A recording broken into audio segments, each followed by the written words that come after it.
Si je reste sur une plateforme où l'atmosphère devient toxique, où certains débats sont pas modérés, mon message que je m'apprête à publier peut se retrouver noyé au milieu de messages à côté desquels j'ai pas forcément envie d'être associé. Je prends un exemple. Imagine tu travailles dans une entreprise avec des valeurs fortes et tu fais un post, là je pense à ça parce que c'est ce qui va arriver, tu fais un post sur l'engagement de ton entreprise vis-à-vis de la défense des droits des femmes. Ça va arriver le 8 mars.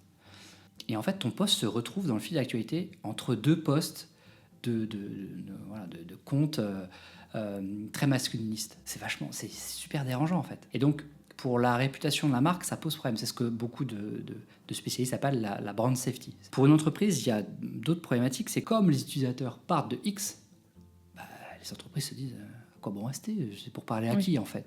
S'il y a moins d'audience, bah, la conséquence aussi, c'est que tu as des entreprises qui vont dire bon, on va investir moins dans la production de contenu, mais aussi dans les social ads.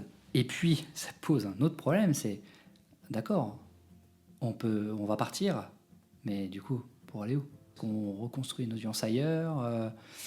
Et si oui, est-ce que c'est vraiment intéressant de reconstruire une audience ailleurs? Si jamais là où on va, ça devient plus problématique aussi à un moment donné, est-ce que ça vaut le coup d'investir de l'énergie? Voilà, donc c'est un peu tout ça que ça pose comme question.